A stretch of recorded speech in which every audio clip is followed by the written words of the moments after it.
kita akan mulai ibadah kita pada sore hari ini.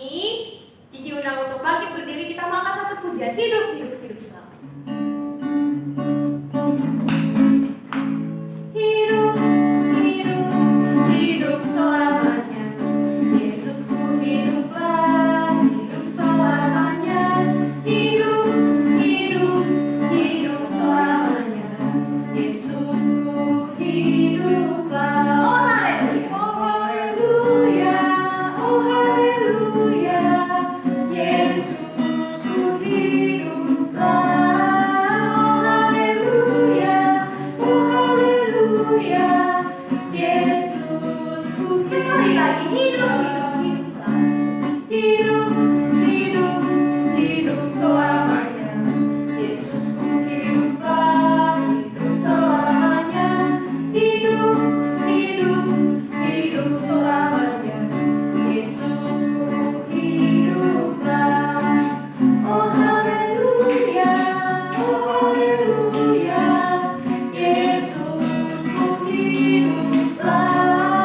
Oh haleluya, oh haleluya, Yesusku hiduplah. Iya, Cici akan memberikan pengumuman, diingatkan ya, kita akan bertemu lagi hari Minggu.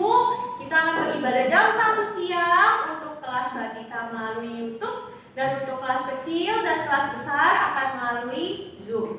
Nah nanti Cici Kokonya akan kirimkan link Zoom-nya ke grup WhatsApp kalian ya, kalian bisa langsung klik di sana untuk boleh langsung masuk ke Zoom-nya buat beribadah. Nah sekarang kita akan mendengarkan firman Tuhan. Kita siapkan hati kita mau angkat satu pujian, Roh Kudus yang manis.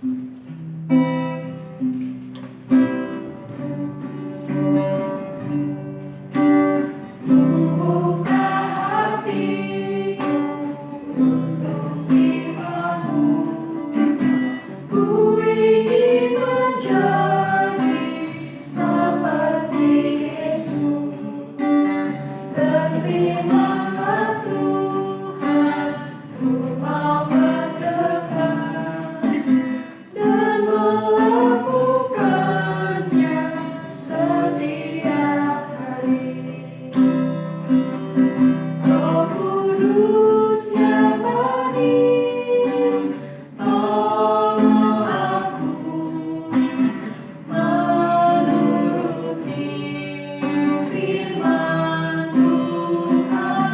Roh Kudus yang manis, jadikanku anakku. Kita lagi menjadi sekali lagi Roh Kudus, buka hati.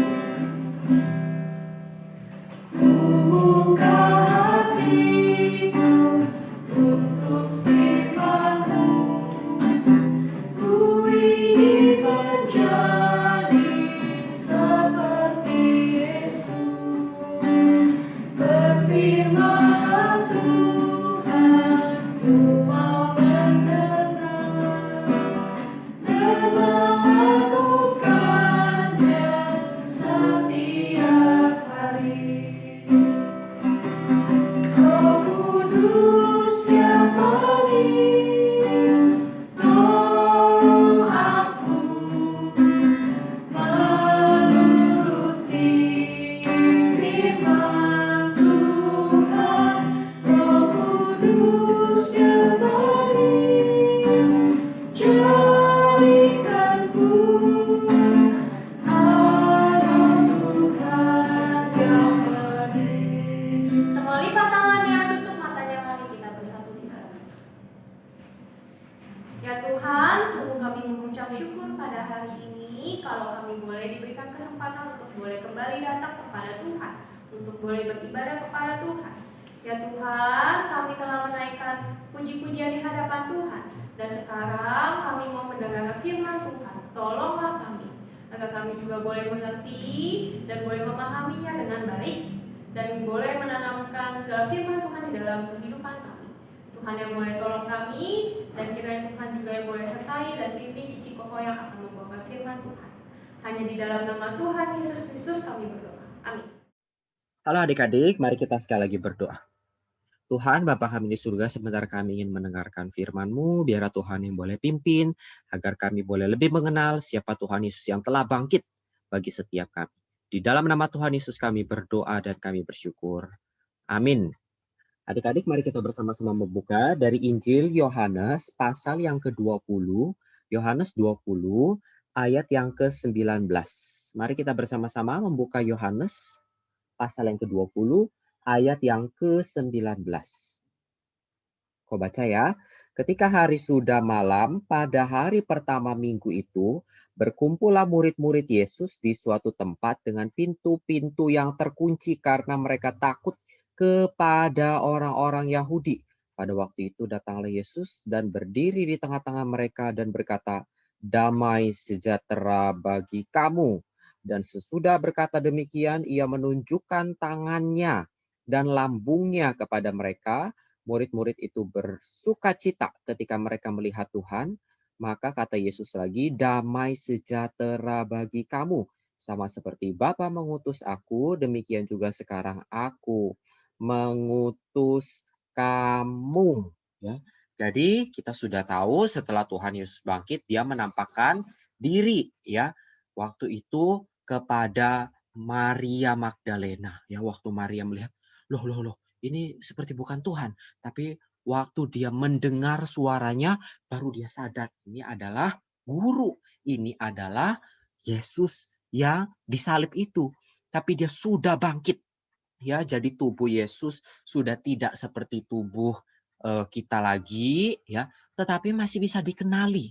Ya, Tuhan Yesus sudah menggunakan tubuh kebangkitan, ya, dan tubuh ini berbeda dengan tubuh kita yang saat ini yang terbatas. Maka waktu murid-murid berkumpul di suatu hari, ya, pintu terkunci, jendela tertutup karena semua mereka takut kepada orang-orang Yahudi. Lalu tiba-tiba Tuhan Yesus masuk ke dalam ruangan itu, ya, di tengah-tengah, padahal semua dikunci karena mereka takut ditangkap oleh orang Yahudi. Tuhannya, gurunya sudah kita salib. Sekarang mari kita kejar murid-muridnya. Jadi mereka takut, ya, mereka tutup kunci, ya, umpet gitu ya. Lalu tiba-tiba Tuhan Yesus bisa datang ke dalam ruangan itu padahal lagi dikunci, ya. Kemudian Tuhan Yesus langsung berkata, damai sejahtera bagi kamu yang sedang ketakutan itu. Ya, mereka sedang takut. Tapi kemudian Tuhan Yesus datang dan berkata, damai sejahtera bagi kamu. Ini bukan damai sejahtera yang dari dunia. Bukan damai sejahtera karena banyak uang. Bukan damai sejahtera karena banyak game. Oh, saya damai kok ya selama di rumah. Karena saya bisa nonton YouTube terus-terusan dari pagi sampai pagi. Saya bisa nonton film dari pagi sampai pagi. Saya bisa main game dari pagi sampai pagi. Saya damai. Bukan. Itu damai dari dunia. Tetapi yang Yesus berikan adalah damai yang dari Allah kepada murid-murid. Karena apa? Karena mereka akan diutus. Kita tahu setelah Tuhan Yesus bangkit, ya, dia naik, Roh Kudus turun, maka murid-murid mulai diutus pergi mengabarkan Injil dari Yerusalem, Yudea, Samaria, sampai pergi ke ujung bumi. Mereka mengabarkan Injil Tuhan.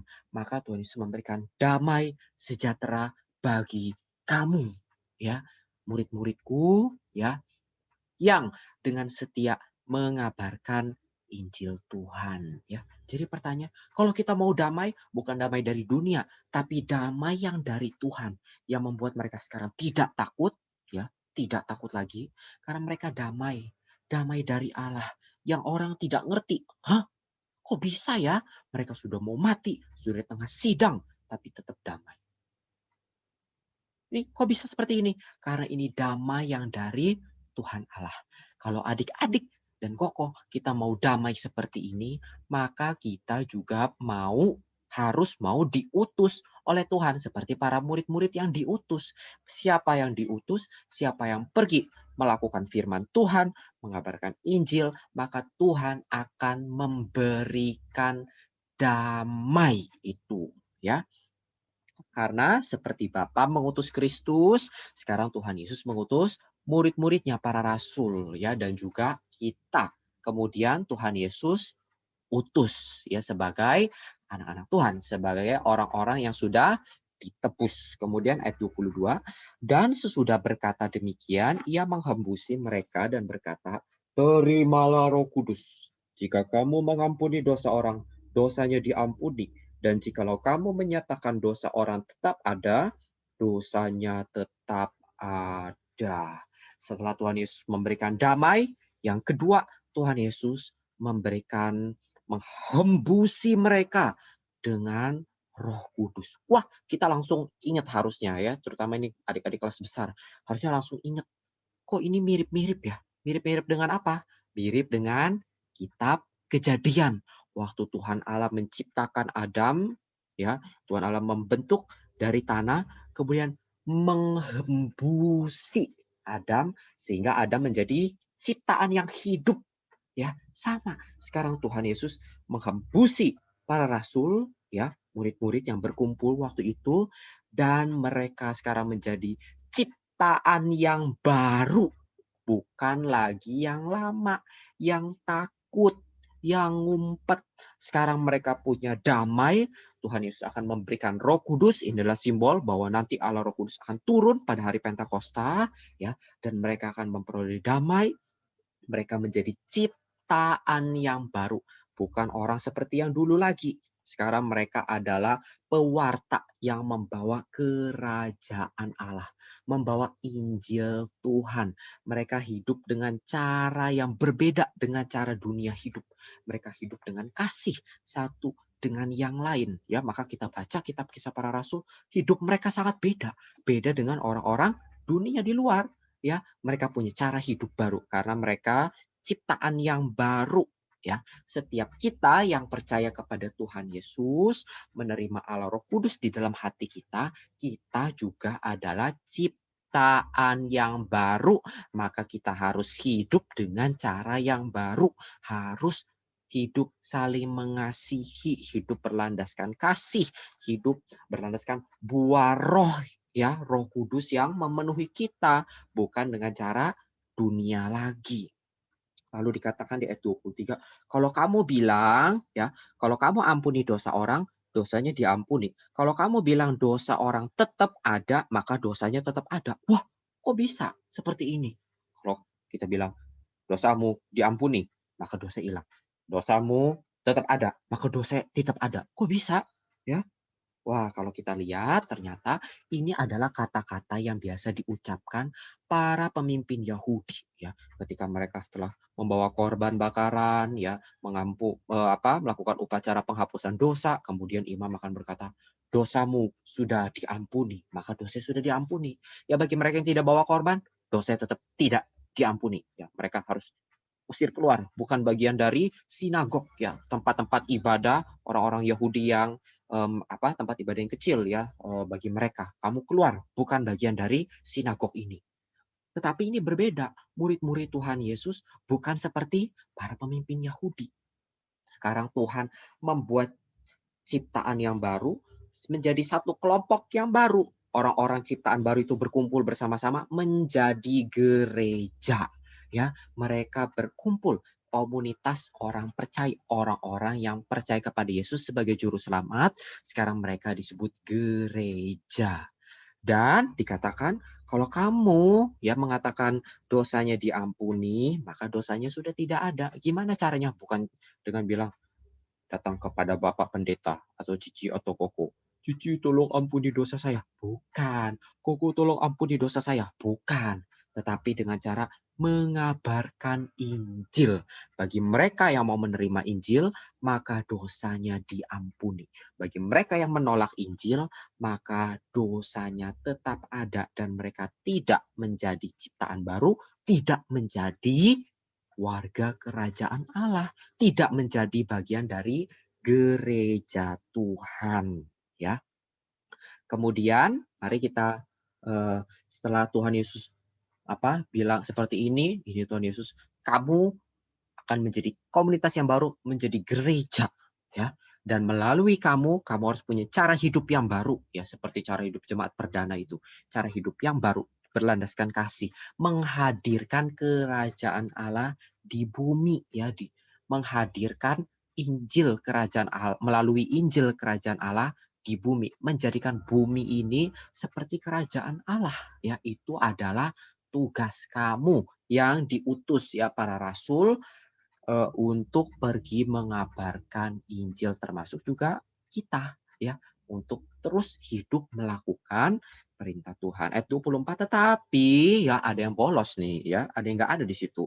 Tetapi Thomas, seorang dari ke-12 murid itu yang disebut Didimus, tidak ada bersama-sama mereka ketika Yesus datang ke situ. Jadi Thomas nggak ada. Jadi Thomas tidak tahu. Ayat 25, maka kata murid-murid yang lain itu kepadanya, kami telah melihat Tuhan. Tetapi Thomas berkata kepada mereka, sebelum aku melihat bekas paku pada tangannya, dan sebelum aku mencucukkan jariku ke dalam bekas paku itu, dan mencucukkan tanganku ke dalam lambungnya, sekali-kali aku tidak akan percaya. Ya, Thomas bilang apa? Kalau saya tidak masukin jari saya ke dalam lubang tangannya, kan dipaku, ada lubang. Kalau saya tidak masukin, atau karena lambungnya yang tertusuk tombak, kalau saya bisa masukin tangan, kalau tidak bisa, saya tidak akan percaya. Ya, Thomas tidak mau percaya. Ayat 20, ayat selanjutnya, 26. 8 hari kemudian, murid-murid Yesus berada kembali dalam rumah itu, dan Thomas bersama-sama dengan mereka. Sekarang Thomas ada. Ya. Thomas bersama-sama dengan mereka, sementara pintu-pintu terkunci seperti biasa. Ya, kunci. Yesus tiba-tiba datang, dan ia berdiri di tengah-tengah mereka dan berkata, Yesus bilang apa? Damai sejahtera bagi kamu. Kemudian ia berkata kepada Thomas, hai Thomas, taruhlah jarimu di sini dan lihatlah tanganku. Ulurkanlah tanganmu dan cucukkanlah ke dalam lambungku, dan jangan engkau tidak percaya lagi, melainkan percayalah. Thomas gimana? Itu pula apa? Thomas menjawab dia, ya Tuhanku dan Allah. Thomas nggak berani coba. Ayo Thomas coba. Terus Tuhan, coba sih coba. Coba. Oh, dia nggak berani ya. Dia langsung sujud dan dia berkata apa? Ya Tuhanku dan Allahku. Engkau benar-benar Tuhan. Engkau benar-benar Allahku yang telah bangkit dari kematian. Kata Yesus kepadanya, karena engkau telah melihat aku, maka engkau percaya. Berbahagialah mereka yang tidak melihat, namun percaya. Sekarang Koko mau kasih tahu adik-adik untuk melihat ada 3 kelompok murid-murid yang akhirnya percaya kepada Tuhan. Akhirnya percaya Tuhan Yesus bangkit. Yang tipe pertama adalah murid ya yang waktu melihat kubur kosong dia langsung ingat Tuhan Yesus pernah berkata apa? Dia akan mati tetapi pada hari yang ketiga dia akan bangkit. Dia langsung ingat dan dia langsung percaya. Jadi dia udah lihat Yesus bangkit belum? Belum. Dia hanya melihat kubur yang kosong dan dia ingat firman Tuhan dan dia percaya. Ini adalah tipe yang pertama. Dia lihat nggak? Tidak.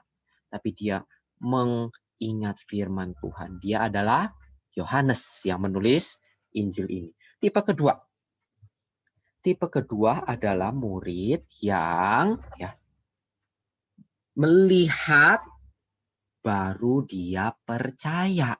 Yaitu ada siapa? Ada Maria, kemudian ada murid-murid ya. Tadi di ayat berapa dikatakan ia menunjukkan tangannya dan lambungnya kepada mereka. Murid-murid itu bersukacita ketika mereka melihat Tuhan.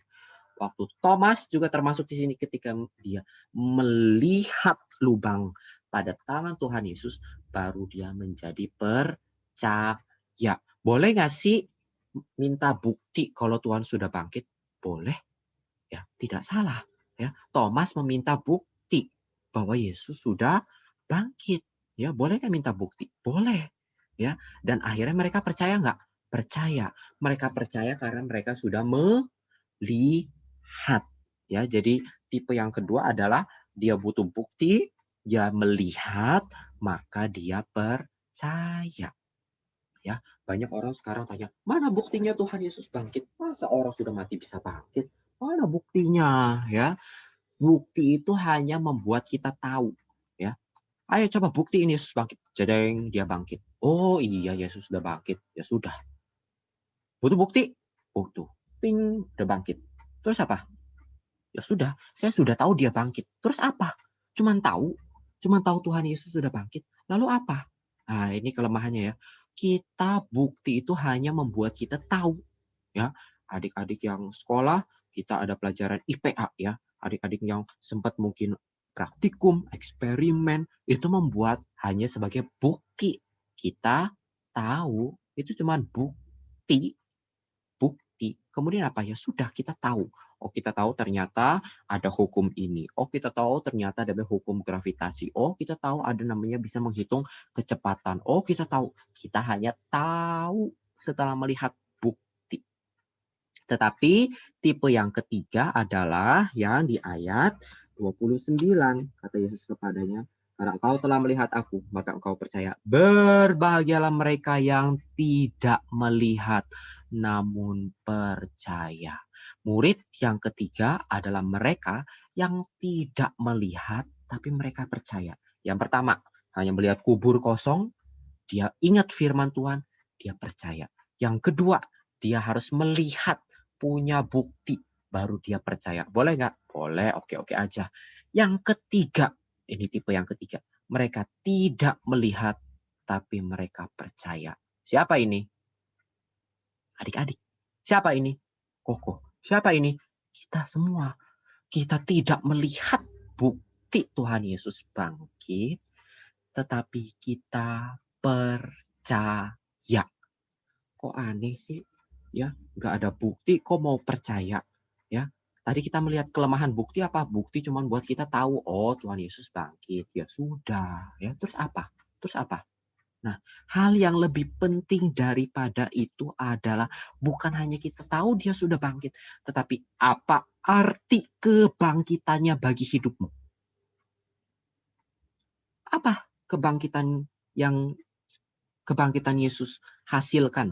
Apa yang terdampak di dalam hidupmu dari kebangkitan Yesus? Itu yang lebih penting. Apa arti kebangkitannya?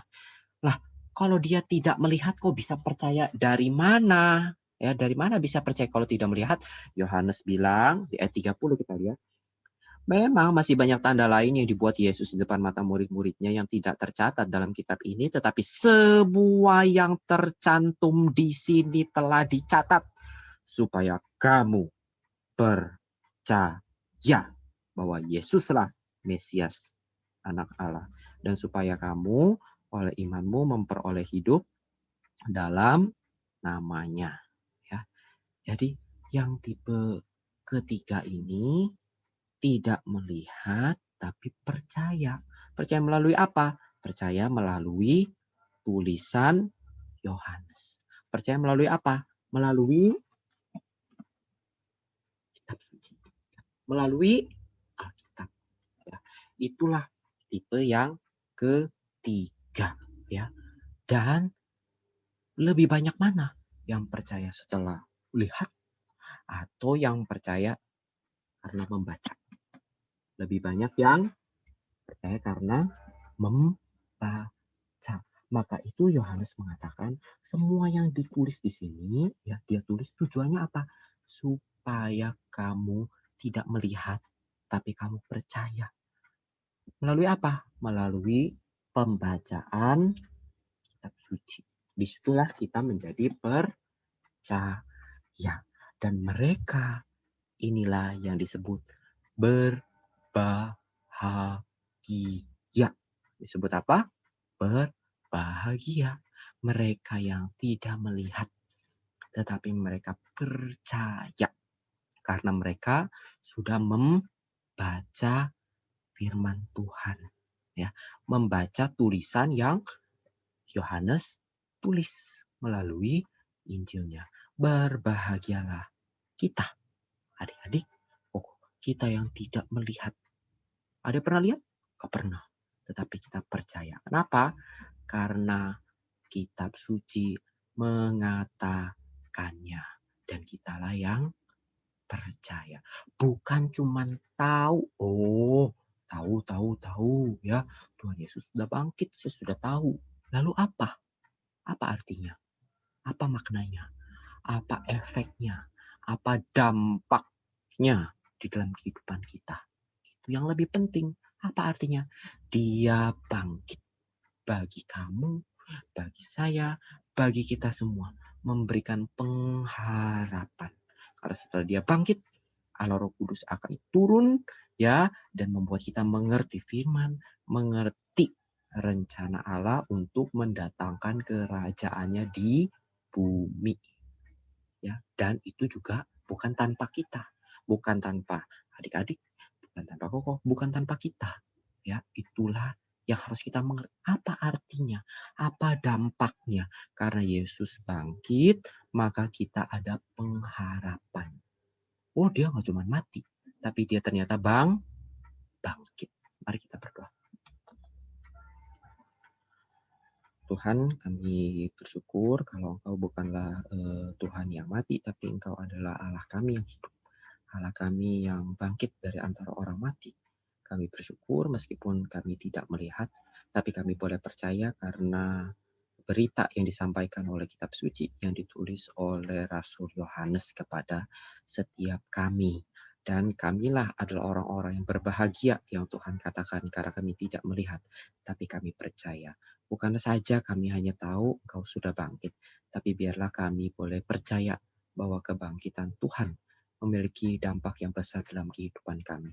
Karena Engkau bangkit ada hari esok, karena Engkau bangkit kami memiliki pengharapan di dalam Tuhan. Ajar kami untuk boleh lebih mengenal siapa Tuhan, lebih mengenal apa yang Tuhan inginkan, yaitu menghadirkan kerajaan Tuhan di bumi ini, bukan tanpa kami, juga kami terlibat di dalamnya, melalui hidup di dalam kasih satu dengan yang lain. Terima kasih Bapa yang di surga, dalam nama Tuhan Yesus kami berdoa dan kami bersyukur. Amin.